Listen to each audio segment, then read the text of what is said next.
আজই আমাদের দুবাই ট্যুরের শেষ দিন, তাই আমরা শেষ দিন দুবাই থেকে আবুধাবিতে বাপ্পার মন্দির দর্শনে যাচ্ছিলাম। তো মা অনেকটাই ক্লান্ত হয়ে যাওয়ায় যাত্রাপথে বাসের মধ্যেই কিছুটা সময় রেস্ট নিচ্ছিল। তো মন্দিরে পৌঁছেই আমরা বাস থেকে সবাই নেমে পড়লাম। তো চলো তোমাদের সাথে মন্দিরের দৃশ্যটা শেয়ার করব, কি কি করলাম ওখানে গিয়ে সেগুলোও দেখাবো। আমাদের এখানে দুবাইতে সেটা ভিজিটে, চলো তোমাদের সাথে এটা শেয়ার করবো।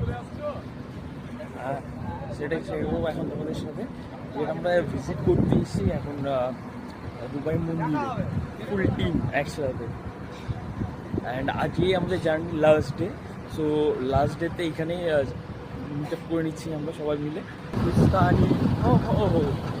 অ্যান্ড দুবাই গভর্নমেন্ট এই 21 একর জমি যেটা পুরো মন্দির রয়েছে সেটা আমাদের ইন্ডিয়ান গভর্নমেন্টকে গিফট করেছে, ঠিক আছে। So it's the power of India, it's the power of the Indians.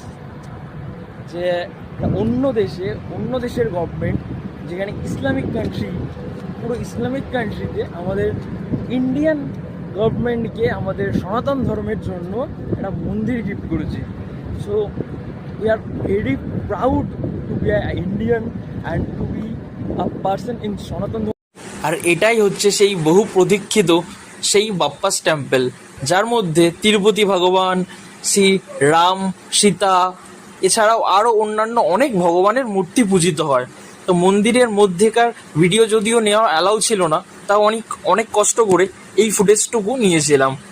তো এটা আমাদের সকলের কাছে তথা পুরো ভারতবাসীর কাছে একটা গর্বের বিষয়, কারণ একটা ইসলামিক কান্ট্রিতে আমাদের সনাতন ধর্ম অবলম্বী মানুষদেরকে সম্মান জানিয়ে তথা আমাদের সমগ্র দেশবাসীকে সম্মান জানিয়ে আবুধাবি গভর্নমেন্ট যে আমাদের ভারত সরকারকে 21 একর জমি দিয়েছে, তার জন্য আমরা ভারতবাসী চিরকৃতজ্ঞ।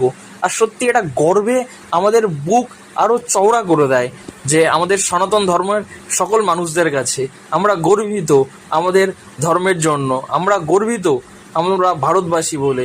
সত্যি জায়গাটা সত্যি অসাধারণ, মন জুড়িয়ে যায় মন্দির দেখে।